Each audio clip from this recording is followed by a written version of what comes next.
Instagram, Twitter. Good morning, good evening. Today we have an amazing conversation. I'll show you how to build high performance teams for your business, how we built 8-figure team for our own business, for our own e-commerce brand, and I'll show you exactly how we hire people, what kind of talent we bring on board. I'll share with you some amazing resources to help you put together an amazing team for your company. And whether you're just starting out, maybe just starting out and looking to hire your first virtual assistant, or maybe you already have a team and you want to scale that team, you want to make them more productive, you want to bring some top talent to your company as well. So all of those things we will be covering today, which I'm very excited about this topic. And for those of you guys who don't know me, my name is Alex Fedotov. Maybe your first time here. We operate 8-figure e-commerce business. And in the last 8 years, I've generated well over $100 million in sales with my e-commerce business. And I'm here to share my experiences, share my mistakes, so you don't make them for yourself and shortcut the learning curve. Please just drop one in the chat so I know that you can hear me okay and you can see me okay. Just drop one in the chat so that I can make sure that everything is on point. Sound, image, and everything is good for us to start. I have a presentation, so I'll be sharing my screen. I know sometimes it's kind of pain in the ass to center it for you guys to see it completely. But then I'll be listening to the feedback. If you have any feedback for me to move it around, change something, I am here for you. So just drop one bunch of ones. Hey Karan, hey Wondi Nature, Vladivor Roshev, Marco, hey Felix, hey, thank you for joining. We'll start just in a few seconds. Want to make sure that you guys have some amazing questions. Prepare the questions, please. Prepare the questions. You can even drop them now. At the end, I think we'll have some time, and I'll go through those questions. I'll answer them for you. Make sure that you're on the good track to build your own lean e-commerce team. I have this definition of lean e-commerce team. You don't want to build a massive team. Our team is about 50 people at this point in our business, and it's kind of the ratio that you want to have in your business. Ideally, in e-commerce business, one of the biggest questions I get: how big my team needs to be. You want to be about one person per every $1 million in revenue. That's where you want to be. If you are, let's say, have 20 people on your team and you're only generating $5 million in revenue, you probably have too many people on your team, right? That's just one very, very important principle when it comes to building your team. Over hiring, we'll go through that. I'll show you some of the mistakes that I personally made and that I have seen entrepreneurs making. Many of our clients, they have multi 8-figure businesses. Some of our clients doing $50-70 million a year in revenue. So they're doing some significant volume, and they're also making some mistakes. I'm learning from those mistakes, and I'm here to share those mistakes so you don't make them. So let me know if you guys can see my screen. I'll share my screen right now, and you guys let me know if it's something that you can see. All right. So I'll be sharing it. Let me know in the comments if you can see. If you want slides from this presentation, by the way, this is not actual slides. It's like a Google Doc with slides and other resources included. But please just DM me slides. If you DM me slides, I will share this whole document with you, and you'll be able to kind of take advantage of all these resources that I'll share with you. So how to build 8-figure lean e-commerce team. This is some good stuff. And overall, hiring and building the team is something that most entrepreneurs put off for way too long. A lot of entrepreneurs, when they start and grow their business, it becomes overwhelming. When I started my business, I was doing everything. I was building pages.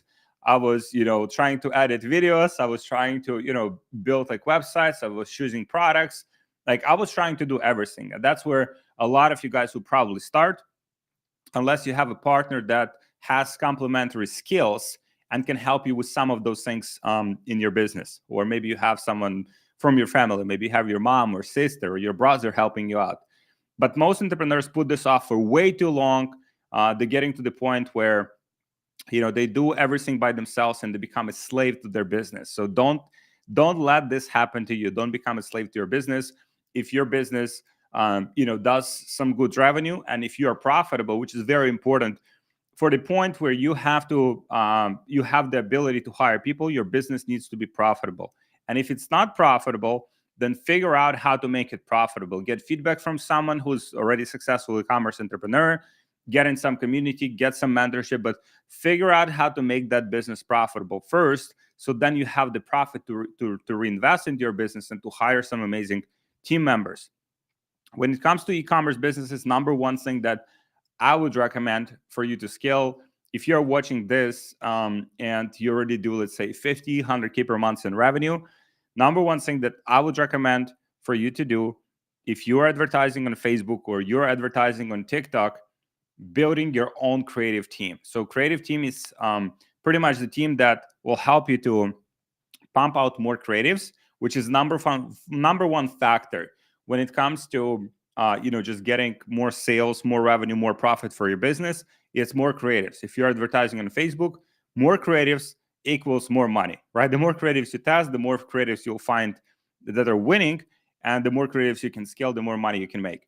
And so building creative team is number one priority. So I have this great resource from my friend Siba. So Siba is he has UGC creative agency, and so he built this like different team configurations for different sizes of the businesses. So if you're just starting out, right? Let's say you're a CEO of the business, you would hire a creative strategist, and also you'd have a media buyer, right? So you'd have someone who actually in charge of getting the scripts for ads, inspiration for the ads, and that creative strategist would coordinate with video editors to put those ads together. Also, you would have the creative coordinator. So that's a person who would reach out to the content creators, would get the content from there, would get them back to the creative strategist, and the creative strategist would allocate that content to the video editors and would give them the scripts to put those videos together. And once those are completed, they'll be passed to the media buyer. So media buyer is a person who would actually run the ads, right? That's definition of the media buyer. Analyze the data, report it back to the creative strategist. Creative strategist would, based on that feedback, would readjust the scripts, would readjust, the creators that are being used, would readjust some content, and would create another round of creatives. And so this is kind of like, cycle, like never-ending cycle of feedback loops that you can build out. This is for like early stage, probably between 50, like 100K per month to like 300, 500K per month. As your business grows, let's say you're CEO, you pretty much you're doing nothing. Like, no, you're not doing nothing. Like, I'll show you exactly what you need to do as a CEO. But you would have multiple creative strategies so that you pump out even more scripts, and you would have the creative coordinator, you would have the video editors. And at that point, if your business is producing enough profit, you can even afford to bring a copywriter to your team. So, and then you might have multiple media buyers, maybe for different platforms, or maybe one that would just launch the ads. If you're testing, let's say, like our team is testing like 30, 50, 100 creatives per week, 30 to 100 creatives per week. Then you just need someone to even launch those. Like that would take like a lot of time to upload them into Facebook, to launch them. And that by itself becomes a big responsibility, like takes a lot of time. So maybe you have like one senior media buyer, and also you have kind of like a junior media buyer that is assistant to the senior that would help them to launch the creatives. Now, also here are some of the roles and compensations for these kind of different positions. For creative strategists, you're looking at $1,500 to $3,000 per month. You can also, if you're an agency, I mean, obviously, I don't know if some of you guys running an agency, you would give them, some other compensation structure based on what client pays you. If you have your own business, $1,500 to $3,000 a month. You can also have some performance bonuses in place. Let's say if they produce some winning creative that actually produces revenue and profit for your business, you can give them bonuses. Media buyer, they would make $750 to $1,500 a month. I would also recommend to have some bonuses if they hit certain KPIs and help you to become more profitable with their ads, to have bonuses for media buyers as well. Video editors, usually it's $1,000 to $1,500 a month. You can also agree on a fixed price per video, $15 to $25 usual range. And then you can also have fixed per unique concept edit, and extra variations, let's say at $10 per variation. Copywriter, so this person would work directly with creative strategists and would help them to craft the different angles and research those and put those into scripts.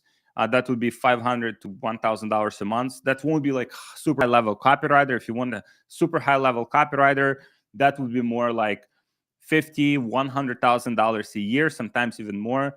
Some very good copywriters can make even like $150,000 to $200,000 a month. A year. That would be nice per month. I would want to be a copywriter. And then creative coordinator. This person would match creators, like communication, feedback loops. If anything needs to be changed to the creative, they'll give them that feedback.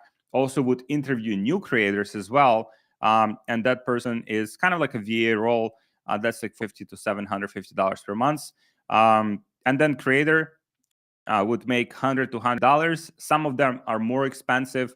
You guys let me know in the comments if you ever worked with creators, how much they charge you, so that maybe I can give you some feedback on how to better negotiate and how to get more output and more content them. Just let me know in the comments, and I'll get to that in the end. And yeah, please DM me team if you want specifically this resource that I shared with you. Just DM me team. DM me team if you're on Instagram. If you are on YouTube, please just drop it in the comments, and I'll drop my Instagram so I can share this resource with you there.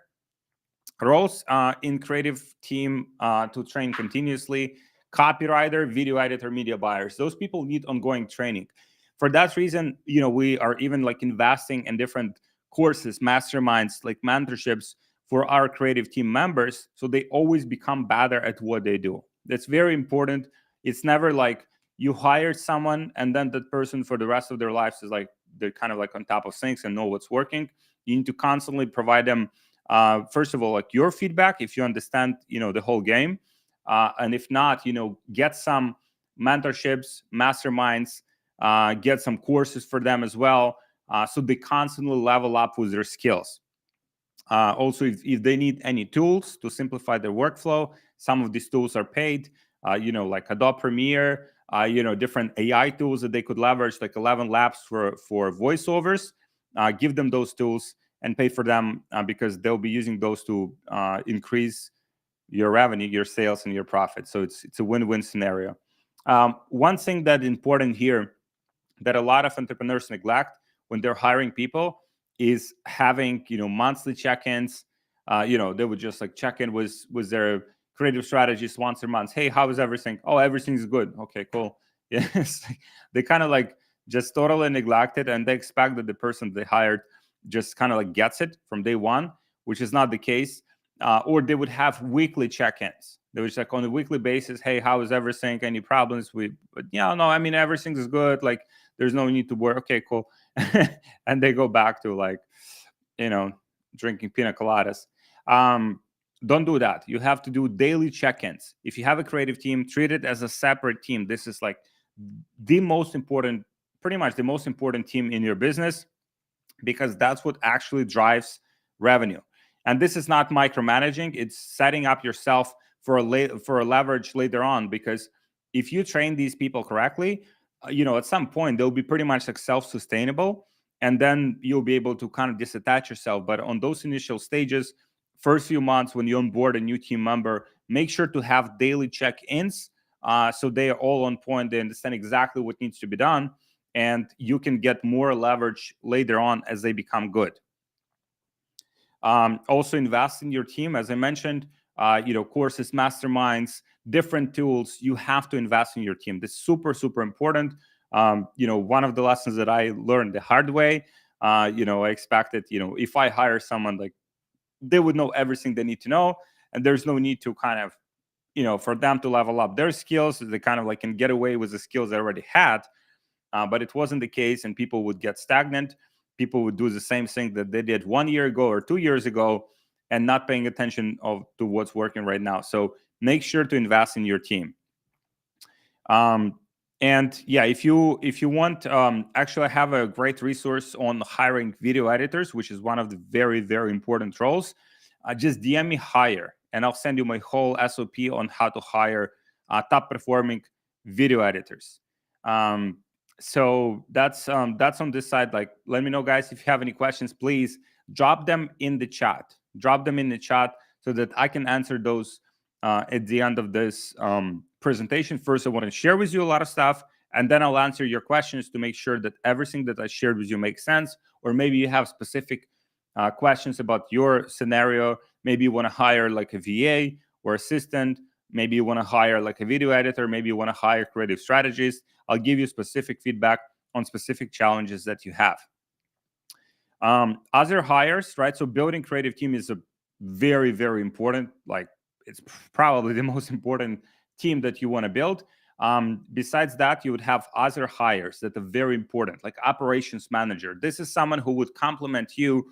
If you're a good marketer, let's say you're passionate about like just selling stuff and creating good ads, and you're passionate about like just new angles that you can sell your products with, then you need someone who would handle the operations on the back end, and who would handle, the people, the processes, who would oversee the financial side of the business as well. And that is operations manager. So operations manager is pretty much, kind of like the person that would complement you in areas that you don't like. For example, if I don't like, sitting in spreadsheets all day long and just analyzing the financial data, like where we spend the money on, then operations manager would be the person who actually likes to do that, and that person would help you to grow massively. So once you have the operations manager, this is probably one of the most important roles that you would hire besides the creative team.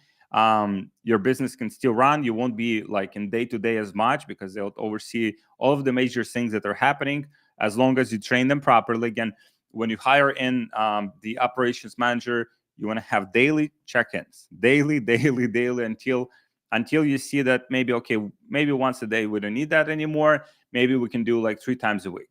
Okay, 3 times a week, you do it. They still get everything that needs to be done. Everything is on point. Maybe you do twice a week, but you do it gradually. You don't do it like that from day one. When you look at most like 8-9 figure companies, most 8 and 9 figure companies, they have like multiple founders. If you look even at Facebook, if you look at Amazon, if you look at what are big companies? Amazon, Facebook, like Twitter. I mean, any big companies, Airbnb, right? Like all of the big companies, if you look at it, like how many founders they have. And most of the cases, they have 2, 3, 4 founders. And those 2, 3, 4 founders all have complementary skill sets. So for example, one person is a great marketer. Another person is a great salesperson. Another person is great with operations and managing people. And so all of these people complementing each other with different skill sets and things that they really enjoy. And this way, they're building a company where everyone has their own responsibilities. Everyone does what they're best suited to do. And at the same time, the company is well positioned to scale. Because if you do everything by yourself, if you handle the operations, if you handle the marketing, if you handle the customer support, at some point it will break, because there will be just like too many things to manage. You get an influx of sales, things start to break, and you don't know where to put your attention on. And, suddenly it becomes, running a business becomes a hell. And that's exactly what you don't want to allow. So operations manager is a must at certain level of the business. I would say at least $300,000 to $500,000 per month. Business that runs profitably makes about $100,000 a month profit. If business is profitable, that's where you are in position to hire operations manager. Until you get there, build a creative team, allocate resources where it makes you the most money, right? because creatives is, again, is what will make you money, and you want to allocate your resources there. Then customer service manager. At some point when you have, let's say, 1 VA, 2 VAs, like 3 VAs, don't handle the tickets yourself. Like that's just like a little bit too low of kind of value task. Initially, you can do it just to understand, what are the problems people facing with your product, how you can improve it, how you can make the experience better for your customer. But then at some point, you have to disattach yourself from it. Get a good virtual assistant or assistant in the office. Probably virtual assistant would be better. Train them. Again, make sure to have these like daily check-ins with that person, especially if they come in without understanding your specific niche or your specific, kind of like what you're selling. So make sure to have those sessions on a day-to-day basis. Make sure to have those ongoing feedback loops with every new team member that you bring on board. And then when you see that they're ramped up, they're ready to go, then you can gradually disattach yourself from it.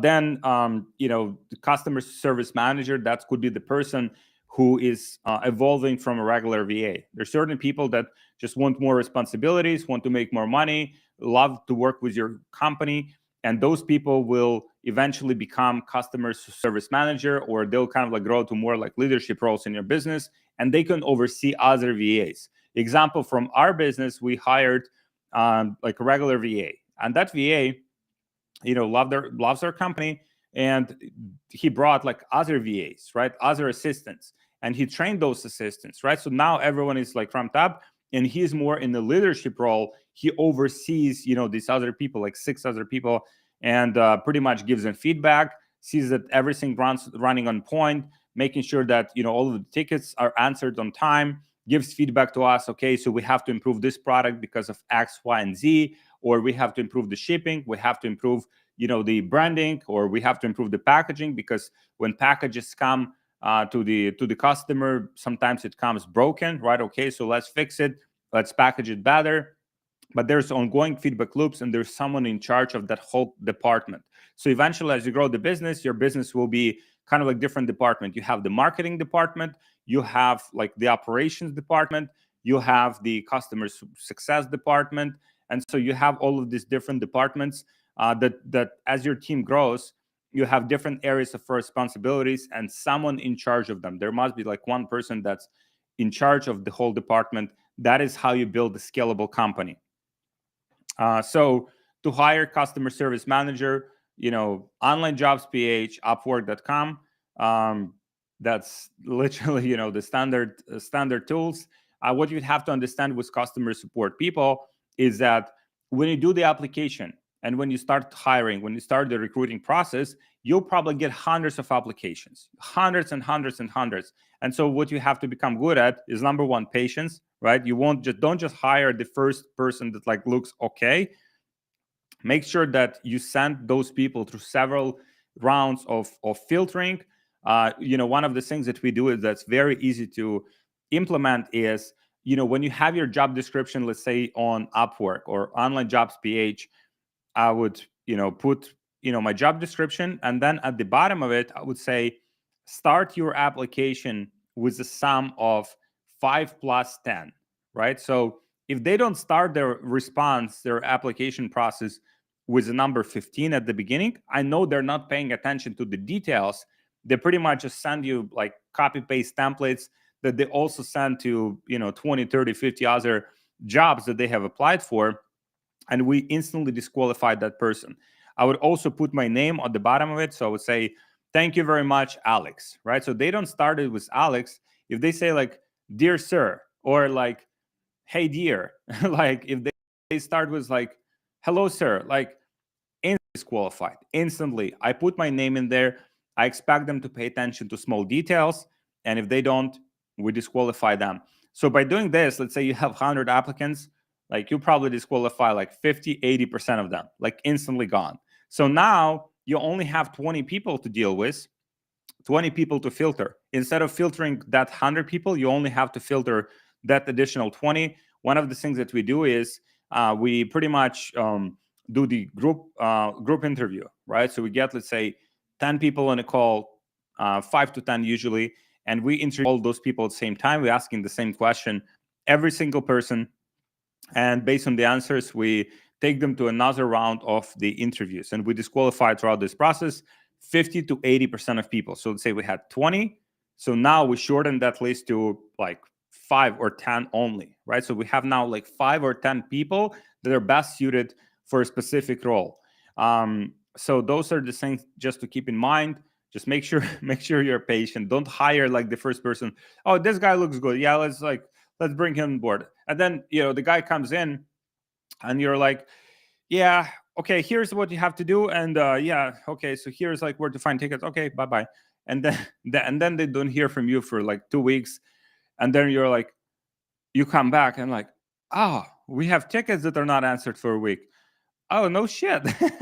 And so that's what happens to a lot of entrepreneurs. That's what I used to do, and that usually doesn't end up well, but it is your fault. It is your fault. Everything in business is your fault. If you're an entrepreneur, if you've chosen this path, everything is your fault. And if that happens, you probably haven't chosen the right person in the first place. Number two, you haven't trained them properly for them to execute on what they have to execute on, right? So these are two things. If you fix them, you'll be in great position to build an amazing team that will help you to grow your business to 8 figures and beyond. So contractors to start, there are different contractors you can start. One of the big mistakes that people do is, I have seen it so many times where, let's say you're running ads on Facebook, and then you're starting to get some sales, and then you go ahead and you're doing like 50, 100K per month, and you go ahead and you start outsourcing those ads to like maybe like a freelancer or like an agency, and you're just like, okay, here's the ads, you can run. And most of the cases, it doesn't work. Most agencies suck. Most agencies absolutely suck. And that's just something that you have to keep in mind. When you hire agency, hire them first of all by referrals. Like if someone that you trust, hire the agency, then you get them on board. Have a trial period. Don't sign long-term contracts. Don't sign 6-12 months contracts if you're not sure whether that agency is good in the first place. Okay, we have initial trial period, let's say 1 month or 3 months. If it works out, we'll work with you for extended period of time. But first, we have to see what you guys are capable of. And so that's very important thing when you negotiating with these agencies. Always start with a lower time frame. Don't start with a very long time frame because if it doesn't work out, now you're locked in a 6-12 months contract, and that's something that you don't want to do in your business. And other contractors, overall, just keep it simple, right? In terms of the business structure, don't try to outsource it. In most of the cases, most of the successful businesses, they don't have many things like outsourced. They try to bring it in-house, right? Unless, again, you find like a very good agency that's highly recommended, you test it out with them and it works out well, then you can bring them in. And some agencies, they charge like based on the revenue, or based on the ad spend that they spend. Always have it performance based. If it's they help you to make more money, okay, they can have more money as well. But if it's just like based on the amount of ad spend that they spend on your ads, for example, don't deal with those guys. Just make it performance based. They would have to work very hard in order to deliver great results for you. You're profitable. Now it's okay to give them some percentage of that profit. And in my experience, you can make $1 million a month with 10 people. It's 100% realistic. You just have to choose, number one, the right people. You have to onboard them properly, and you have to keep your team lean. It's better to have one person that is top performer in the specific role than to have 3 people that are half-assed, or maybe they're just average performers. They're not very passionate about what they do. Then you would have a lot more communication issues. You have to manage 3 people instead of 1 person. And so it's always it's always quality versus quantity. It's always what is the quality of that person versus how many people you have on your team. It's not about having hundreds of people on your team and putting that in your LinkedIn bio. Many people brag about how many people they have on their team, and then you check the revenue of their business and it's fucking $5 million a year. That's just embarrassing. Like, don't do that. Don't focus on how many people you have on your team. Focus on quality of people that you have on your team. That's one of the biggest lessons that I have learned. I have seen many entrepreneurs doing that mistake. They're over hiring, and then their margins shrink because they have so much overhead. They have communication issues, and overall the quality of those people is not that high. And then they have to learn it the hard way. They have to fire most of those people. They have only leave top performers, and they have to rebuild the business from ground up. So one thing to remember is that hiring is a time-consuming process. Like, you have to kind of see the bigger picture, where you're going and what you're building, in order to just dedicate the necessary amount of time to it. Because if you expect the hiring, oh yeah, just hire this person here, I go on Upwork and just like boom, boom, boom, yeah, I build like a team. No, it doesn't work this way. For some roles in our business, it takes like 2-3 months to hire like one good person. Sometimes it takes 4-6 months to hire one good person. We are very diligent. We better invest time on the front end, allocating time to hire the right kind of person. Then we would spend time to pretty much train that person, and then it turns out that person is not a good fit, and now we have to fire them. Now we have to bring another person. Now we have to spend another few months training another person. So it's better to allocate that time up front. Make sure you have the right kind of people. Make sure you have the person that actually will stick with your company for at least a few years, in order for you to make it worthwhile to spend your time, effort, energy, money to train that person and make them a part of your team. So some of the systems that you can incorporate: always ask for referrals. Always ask for referrals. Like, if you're hiring like a contractor, or even if you hire like a full-time team member, okay, what are the other companies that you worked with? Give me their phone numbers. Give me and if I call those 3 people that you gave me, what do you think those people will say about your work with that company? Don't hire people. Another big lesson that I have learned: don't hire people that, when you're hiring them, they say, you ask them like, why did you leave that previous company that you worked with? Oh, I left that company because like the boss, like the business owner was a piece of shit, and the company was broken. There were so many things like not in place, and like they didn't have any systems, and like they start complaining.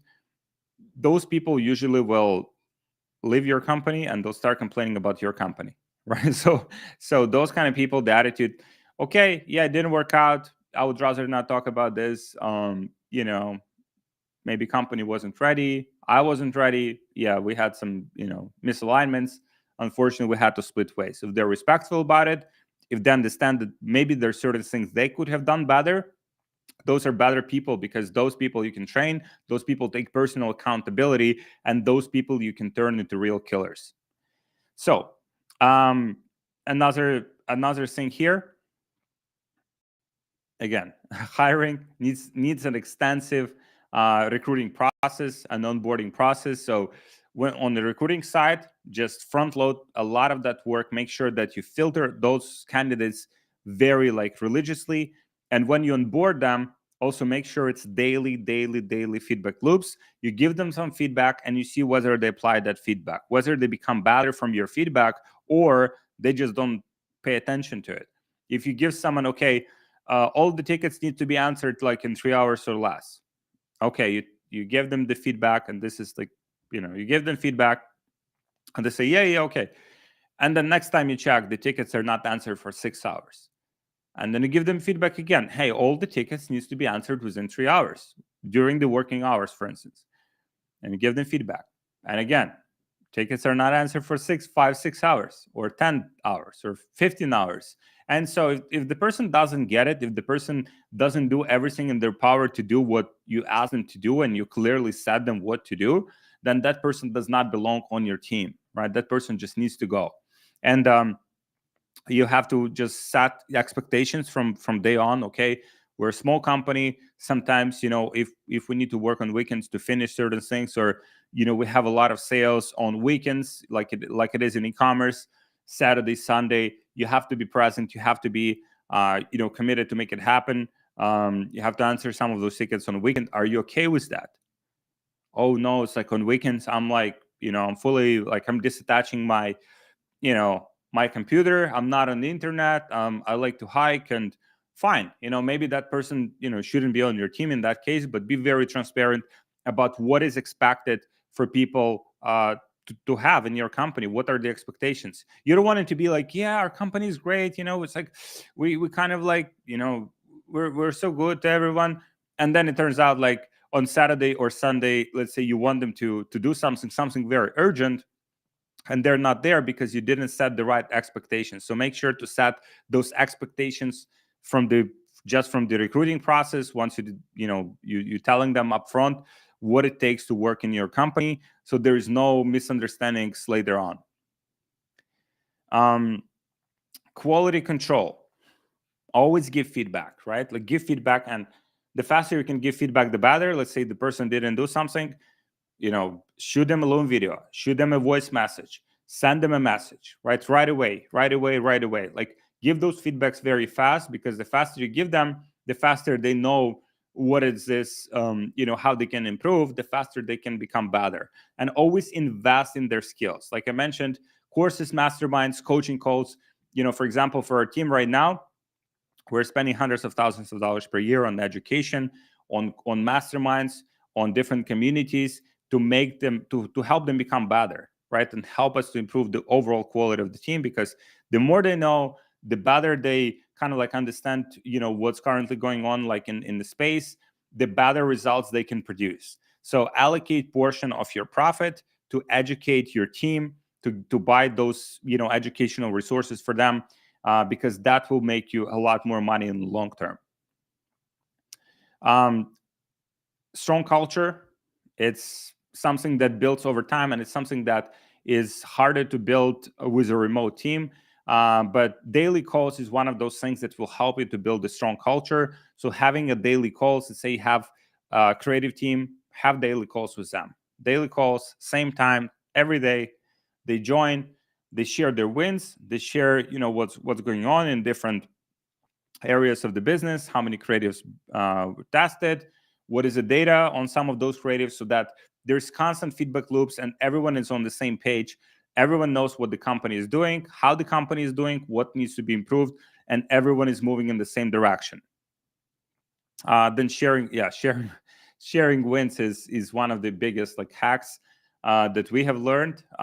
Just sharing, like every meeting that you start with your team, maybe with specific department or maybe with your whole team, started with sharing wins, because that increases the positive vibe. People are more excited to be on that call. Just creates this positive environment for everyone to be in. And we always start our meeting with sharing wins. Then other things, I'll stop sharing my screen. I know it's been like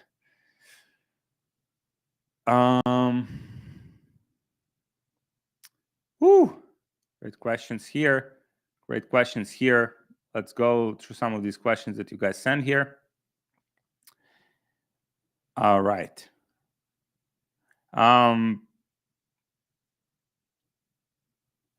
What do you mean with lean? All right. I think that is a great question here. What do you mean with lean? Lean is something that's like small, right? Small but efficient, right? Like not like bulky and like you have, tons of people that you don't even know like what those people are doing. Like, some of these companies, if you notice, let's say Facebook, right? Or some of these big, like even Apple, some of these big like corporations, like recently, I think last year, they started firing a lot of people. Why they started hiring a lot of people? Because they overhired. So they hired a lot of people that didn't have to.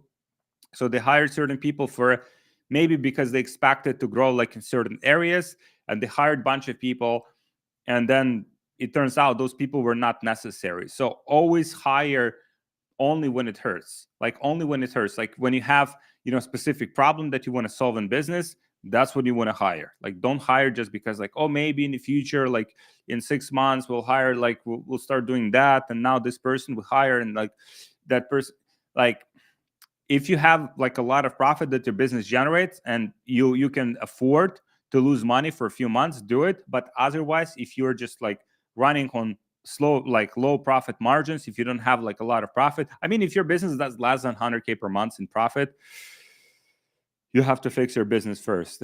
It's something that has to be addressed first, and then you'll be in a good position to hire some good people, because good people also, it's not like where you can hire the cheapest talent. Like if people are if some people bragging, like I saw about this like on Twitter, some people bragging like, oh, I hired these VAs for $2 per hour. Like, what is the quality of that talent, right? Like, are those people like even like self-sustainable, or they're doing just like basic tasks that you tell them to do, and the moment you don't tell them what to do, or you don't control on their work, those people will not do it anymore, right? Or will do it just like half-ass, right? That's not the talent. That's not how you scale like a sustainable business. Like, you will always have to oversee, like you always have to like watch them as a hawk.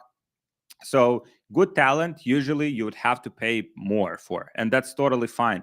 It's not how much you pay for talent, it's what you get from the talent, right? It's like what that person is capable of, what that person can contribute to your business. That what makes the best impact for you to grow. Like, it's not about like just saving money and just like, okay, let's hire in Philippines because it's cheaper. Like, don't hire in Philippines, like hire everywhere, like wherever there is the best talent that you can get for a specific role that you're hiring. That's when you should be hiring. So guys, let me know if that makes sense. I know it's very different from what most people say. Like, people just kind of, there's also these companies that just placing VAs, and they kind of, yeah, you can just outsource just outsource everything, and that usually doesn't work out well. All right, I have some questions here. Great question here from Ervan VA or VVA. I think WEA. Anyways, so Ervan, where can you find a great media buyer? I mean, we're on LinkedIn ads, and we hire some great talent that way.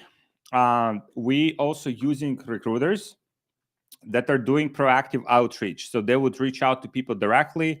Okay, so here's a company that's looking for this specific person, and you know that when we see that based on your experience, you could be a good fit. So would you consider like applying for this role, right? So that's the recruiter part. Besides that, all of the communities where all of the media buyers are, there's many training programs like courses and stuff like that where media buyers are being trained. I would reach out to whoever runs that community and would ask them, can I post a job post in your community so that I can get some people to apply for the role that I have open. And that's where you usually find good talent, because good people, by definition, they're investing in themselves. There's a huge difference between people that never invest in a course, mastermind, mentorships. Those are the people that usually, running by trial and error, and they're learning by trial and error. And if they're learning by trial and error, it means that when they join your company, they also will be learning by trial and error, and that will be at the cost of your company, right? They'll be just making all of the mistakes, and they'll be learning from it, and you'll be paying for it. And that's what will happen if you hire people that don't invest in themselves. So even one of the questions for media buyers in the recruiting process is, okay, what was the last training you invested in to become a better media buyer? And they're like, yeah, 5 years ago, I read a book. Where do you get a book? Oh, I downloaded it on the internet. I downloaded PDF. So they wouldn't spend $15 fucking to invest in themselves. Like, you don't want those people on your team. So that's one of the things. Everyone, let me know if that makes sense, if that helps. Where can we find the doc? Where can we find the doc? Let me, guys, please. I know it's. Let me see. Just DM me on Instagram. DM me on Instagram. This is my Instagram, and I'll share with you the doc from this presentation. This is the link. I'll share it on YouTube. This is my Instagram. So Alex Fedotov 3F at the end. Just hit me up on Instagram and I will share with you this document. Okay, where do you find these folks hire from? Yeah, I think I answered that one. So LinkedIn is working very well for us. Upwork, Upwork is just like a lot of talent, a lot of good talent, but you have to dig very deep for it. Like you would probably get like hundreds of applications. You'll have to sort through all of those. You'd have to disqualify like 95% of those, and then the rest of those could be pretty good talent that you can find on Upwork. So Upwork is a great source. Online Jobs PH is a decent one. Also, a lot of filtering, a lot of low quality candidates, and then LinkedIn and also Facebook groups. There's Facebook groups related to media buying. There's Facebook groups related to the video editors. There's Facebook groups related to operations managers. Like there's different Facebook groups that you can utilize and post your job descriptions there. Just make sure to coordinate it with group admin. It's like, is that okay if I post like a job description? I'm looking for to fill this specific role in my company. Maybe someone in that community will be interested. So that's what I would look for. That's we're currently hiring for. We're also running a lot of LinkedIn ads, like specifically. So if you're running LinkedIn ads, you can put it in front of people in specific countries. So let's say we're looking for a specific role. We're advertising for that role in some European countries. We're advertising for that role in United States. We're advertising for that role in Argentina. So we're advertising throughout LinkedIn ads. It will cost you money. It will cost you, could be a few $100s, could be a few $1,000s.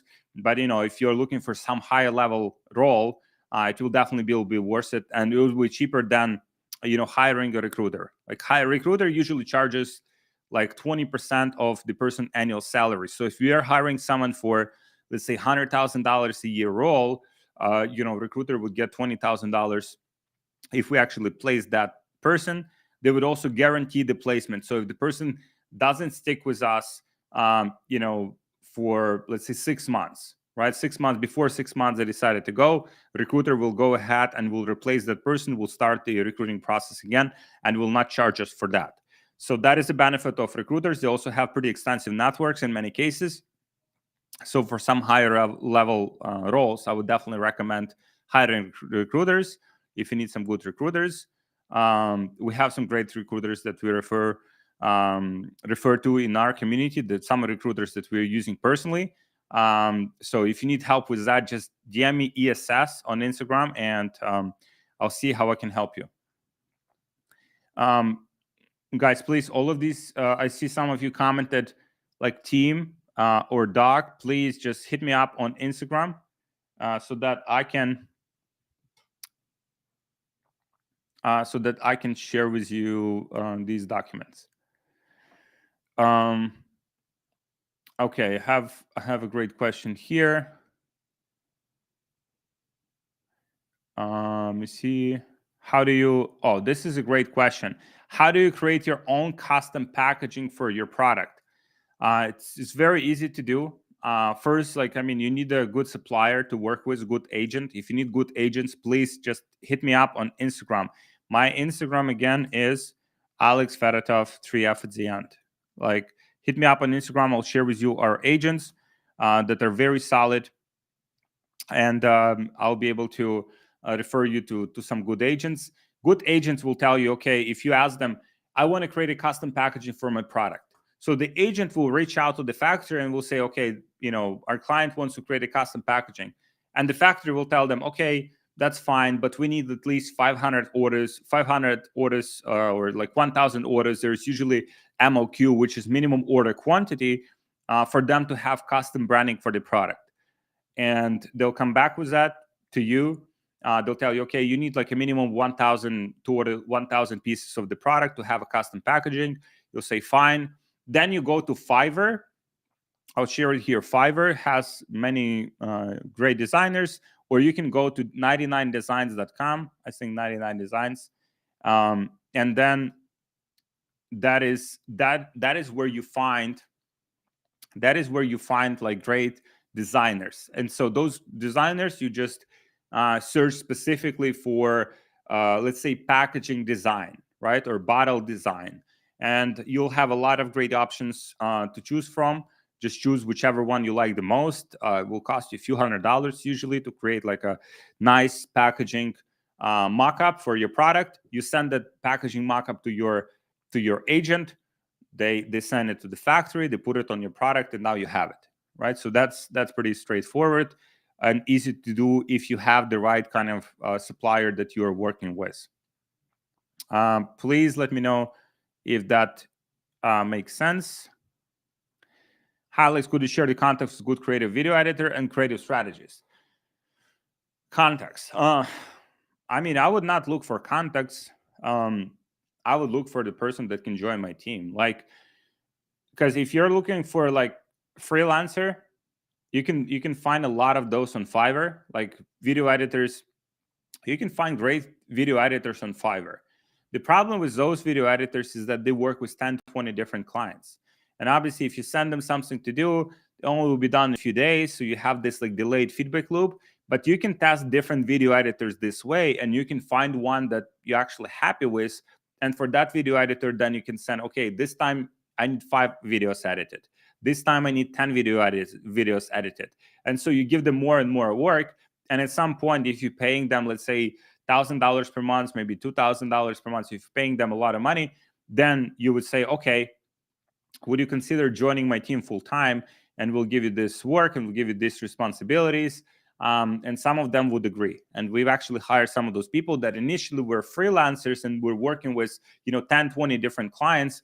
And now they're only working with our company. So that's one of the ways to do it.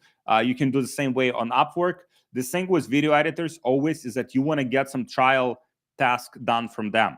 You don't want to just like, yeah, this guy portfolio looks good and he worked with these companies. Let's hire the guy. No. First, you get at least like 2-3 ads from them, at least one as a bare minimum. Get those ads from them, test those ads on paid ads, right, on the Facebook ads, and see whether those ads convert. And if they convert, great. Now you maybe have like someone you can potentially hire. If they don't convert, maybe they're not as good as you thought. And the creative strategies, that is also not something that can be done like part-time. In my experience, you want someone who will commit to this role full-time. So let me see some other great questions here. I see Ken Bummer M. This is more like a technical question. What method are you using for Funnelish Pixel? I'd have to ask my tech team. I have no idea how to set up. That's a benefit of. Okay, so you're going for Zelensky look. Woo! I wish I was as rich as Zelensky. That would be beautiful. Give me those few bill. So Wealth of Knowledge decided to use his intelligence here. You mentioned my YouTube. You mentioned that most agencies are not great, and that is better to go by recommendations. Could you recommend an agency that specializes in TikTok advertising? There's few good ones. There's few good ones that I recommend. The name, there's a guy named Kevin Craig. You can find him on Twitter. He's very good at like with TikTok ads. There's some other ones that are I'm pretty confident their skills. They're pretty good. Just hit me up. Hit me up on Instagram, my YouTube. Hit me up on Instagram, and I'll share with you a few contacts.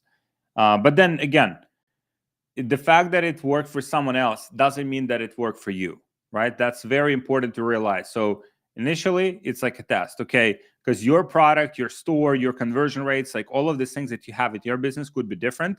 What I would try to do is try to figure out that by myself, or at least get like a good foundation of what TikTok, what is important on TikTok. And what's important on TikTok is creative. It's very similar to Facebook. So if you don't have good creatives, then you can hire the best agency in the world, like they simply will not perform. Or maybe you don't have the product that's good for TikTok, right? For that reason, I would just look at it more like holistically. If TikTok is something, I don't know if you already have traction on TikTok, or maybe if you have, let's say if you have traction on Facebook, right, just double down on Facebook.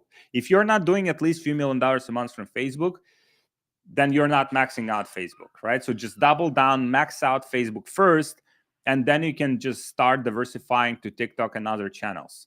Don't try to like, oh, I'll do a little bit TikTok here, I'll do a little bit Facebook here, I'll do a little bit like native ads here, I'll be like a little bit all over the place. Stick with one platform, dial it in, master it, and then you can diversify to other platforms. You should do a live. You should do a live where you allow people like us to come on and ask you questions. I would love to speak with you and pick your brain out. For sure, SM. Let's make it happen. I love the concept. Let's make it happen. I have product but don't have customer for sale. What do you suggest? Shari, just learn how to advertise. That's my advice. SM, that helped a lot. Thank you very much. What is a reasonable price for one high quality creative? What is a reasonable price for one high quality creative? In my experience, $100, $150. You know, some people charge more just based on the experience they have and the kind of the expertise they have. Usually it's $100 to $150. If it's more than that, you know, a lot of people are just like overcharging, like this thing that is, you know, some kind of like special skill. Or maybe they have impressive track record. Maybe, you know, the other companies that they worked with have generated a lot of money with their ads. So now they're in a position where they just kind of value their time. And so that could be the case, but always kind of verify whether, you know, those ads that they have produced actually produce revenue for the company. Let's say if you hire creators from Fiverr, you can see, you know, all of their ads, pretty much what kind of products they've been selling. You can go to ad library and you can see whether that company is still running their ads. That's what we do to verify if the creator actually producing good quality ads. You know, some people would, you know, recently we did a job post for UGC content, and you know, most of the people say, okay, it's $150 to $250, and one person said it will be $3,500 for just, you know, a few pieces of content, and I'm like, wow. Yeah, maybe there is, you know, one kind of client that would pay that, like, but it's totally stupid, and I would never pay that. How do you find good media buyer? How do you find good media buyer? How do you find good media buyer? So good media buyers, they're usually very analytical, right? They're not like even like very creative people. They're very data driven. So they like to live in spreadsheets. They like to analyze the data. They like to see the gaps and how they can improve. They like to observe, you know, the algorithm and performance and play with different bids. And, you know, those kind of people are the best for media buyer roles. Some of those you can train from scratch. If they have like some engineering background, those people usually make like pretty good media buyers. And, you know, where to find them, as I mentioned, I would do LinkedIn. LinkedIn is great source. I would do Upwork. I would just do a lot of filtering on Upwork, and maybe even you won't even find anyone good on Upwork. I would do, if you're in a specific country, like let's say France, I would just even advertise in that market, you know, in some local, you know, job boards and stuff like that. If you have, you know, network, or maybe in some communities, courses, Facebook groups, I would literally just search for like Facebook groups for media buyers, or just search for like media buyers on Facebook groups, media buyers Facebook groups, right? And I would just find, you know, 10, 20 of those. I would ask admins if I could post the job description in that group to get some people hired for the specific role you're looking for. I would have a Google form or some very simple form where they can fill out their information, and that's what I would do.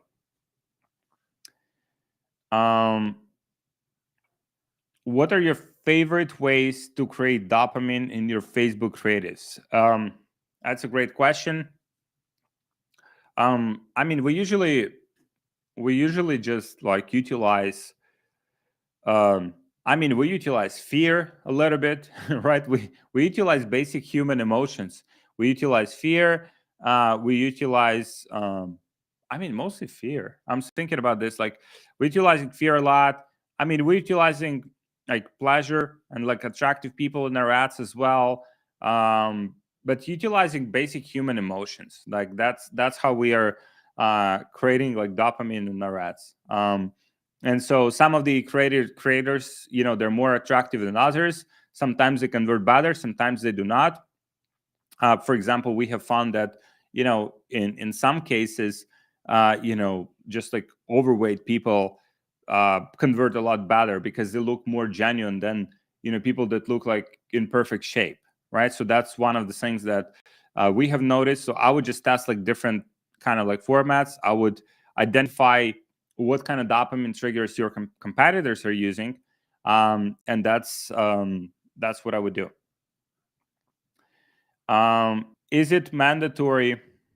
Is it mandatory to get 3PL in order to scale the company? If you want to improve the experience for your customers, yes. If you overall, like, you have good satisfaction, let's say you're shipping from China. I know a lot of people that are shipping from China still, and their customer success is, pretty good, and customers are not unhappy, like they're not returning packages. If that is not a problem for you, then just keep utilizing fulfillment from China. But overall, for long-term like longevity of the brand, I think 3PLs are absolutely necessary.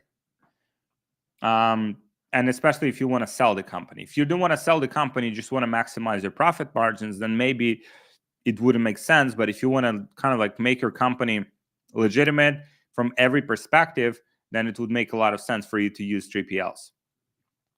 When should advertorials be used? When you have to educate your customers more about your product, or maybe you're operating in a very competitive space, in a very competitive niche. If you're selling supplements, if you're selling some like gadgets that, let's say you have like 5, 10, 20 different like competitors, maybe more.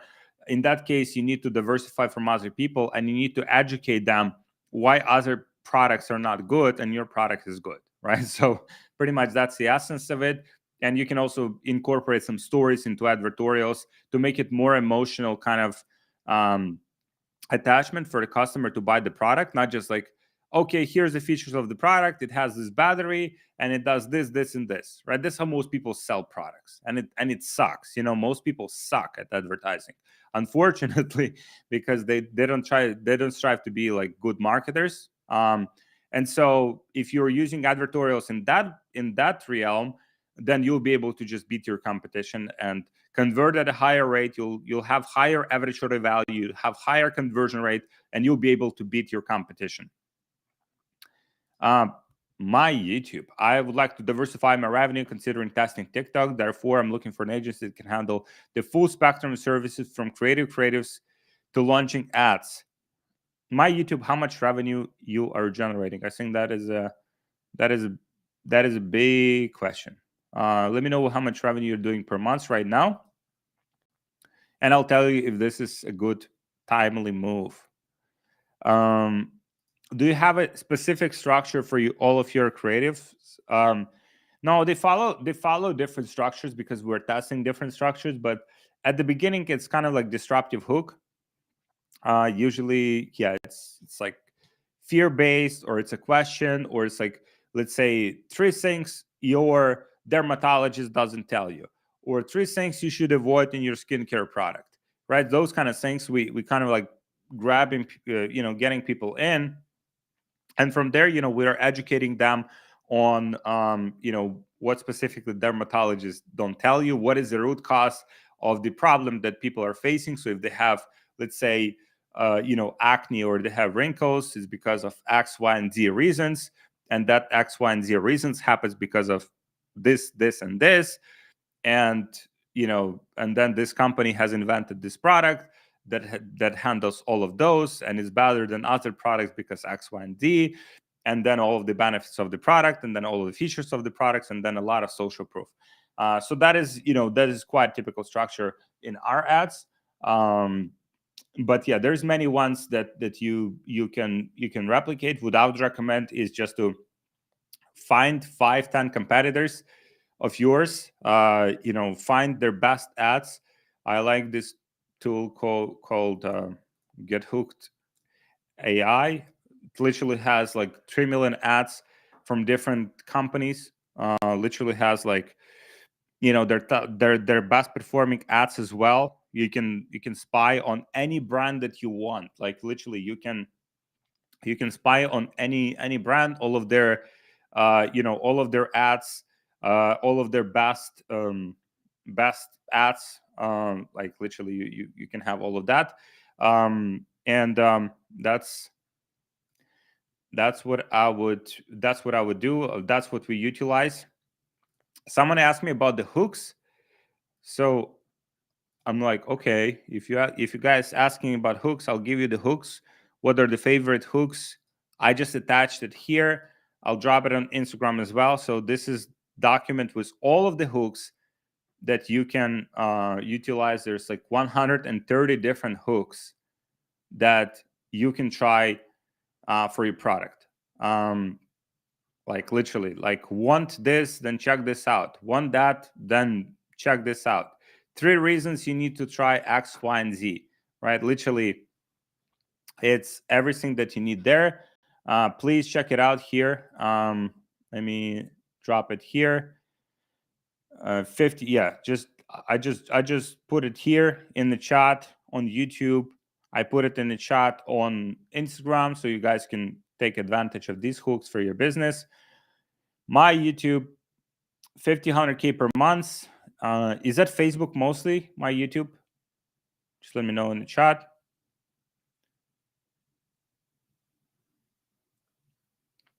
What do you mean by fear-based? What do you mean by fear-based? It's a good question. What I mean by fear-based is like, if you don't do it, something bad will happen, right? Like, it's like, if you don't lose weight, I mean, it's dangerous, right? So that's just one example of the fear. So that is one of the ways to sell products. Some products are sold on the identity basis, right? Like if you're thinking about like Louis Vuitton, or if you're thinking about like Dior, it's not that they have the best quality products. The products are okay, it's like, but they sell because people want to be and look like the person who's wearing Dior, right? Or Louis Vuitton. And so that is sold more on the identity basis. If you are creating like direct response advertising, you kind of like need to utilize different emotions. You can't just sell like, okay, this is the person, they look great and they're using this product. It's not enough. You need to say like, hey, here's 3 reasons why you have inflammation, right? Oh, inflammation might be killing you from the inside, right? Like, I felt like shit until I tried this product, right? Like, I had energy drop every afternoon before I tried this product, and here's why, right? So that's how you start the ad, and then you explain why you had this ad, because maybe most of the products that person has been using are contributing to that, and your product doesn't have it. So now people need to try your product because it will help them to overcome that specific problem. Let me know if that makes sense. You say UGC content extremely useful for ads, but do UGC content work for all products or only where it makes sense? I would look into your competition, number one, and see what kind of ads they're using. UGC ads work for most products these days. Like UGC, it's pretty much like one person trying to communicate to another person why certain product is good, right? And they're more like relatable than, let's say, standard, like drop shipping ads from 2018, where it's like these actors and they're smiling and they're like, they're like, nah, that format is a little bit outdated. Do you test photos and videos within the same ad set, or do you try to separate them? No, we test both. test both, and we see which one converts the best. Do you start UGC from the start, or only when you make good money with existing content? Yes, I mean, at this point, we have capital to invest into UGC content from the start. But if you don't have that capital, then yeah, you probably would have to stick with existing content. Not something I recommend to do, because you can get trademark issues and DMCAs and stuff like that.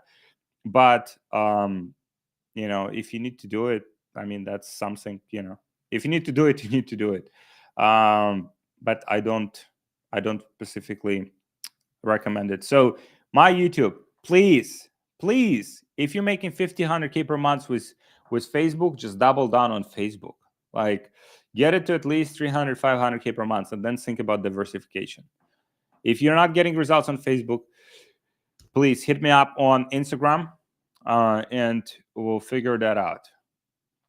How to get you to like 300, 500K per month. But there's no, if you have that good proof of concept on Facebook, 50 to 100K per month, then there's no point to like diversify. It's too early. You might add some Google ads, like for the retargeting purposes, just some very kind of like very basic ads. But then it's something that I would not diversify. So once you have traction with Facebook, you got to 50, 100K per month, get it to 300, 500K per month at least. Get to profitability. Make at least 50, 100K per month profit, and then you can start into investing like other traffic sources. Now you'll have some more capital, so you can take a little bit more risk. But you just with Facebook, you can get the business to hundreds of thousands or sometimes millions of dollars per month, depending on the product. Please let me know if that makes sense. My YouTube, hit me up on Instagram. Let's talk, and let's see how we can help you. SM, I'll answer this one, guys, and I have to wrap up. I have a business to run. I have people to serve. So, what's the most amount of money you've seen someone make on Shopify during the first week, and how did they do that? I mean, advertising. It's either advertising, or if you want to like scale very fast, like you would do launch or something, but then you'd have to build hype and engagement for some time. I mean, I'm mostly specialized in Facebook ads, like and paid traffic in general. And so with that, I mean, you can do like 1 million a week, like in the first week, if you have some capital to allocate. And if you want to move like very fast, the product is very seasonal or has like high kind of like trending, you can do very well with that. But yeah, hundreds of thousands of dollars could be done like in a week. But obviously you have to consider the cash flow limitations, because let's say you made $100,000 in sales today, you'll only get that money like tomorrow or the day after, but you have to pay for your ads today, right? And you have to pay for your ads tomorrow. So you might not even get the money from the previous sales, and you already have to pay for the ad spend to get the next sales, right? So there'll be cash flow limitations, and you have to take that into considerations. I would rather scale like a little bit slower at the beginning, and then once I have a proof of traction, proof of concept, I would spend more money on ads. But I wouldn't do that like extremely aggressively, just considering the cash flow limitation. That's number one thing that you just need to keep in mind. Guys, amazing questions as always. Love your questions. I shared some of these resources. I shared the hooks with you. Please DM me slides. SM Live. Yeah, hit me up on Instagram. SM, let's do it. Hit me up on Instagram. Let's make something happen. That's my Instagram here. And thank you so much for the questions. You guys had an amazing questions, and I'm looking forward to the next call and seeing how I can help you. If you guys got value from it, like, please hit me up on Instagram. hit me up on Instagram. Let's connect there. Want to see how I can help you.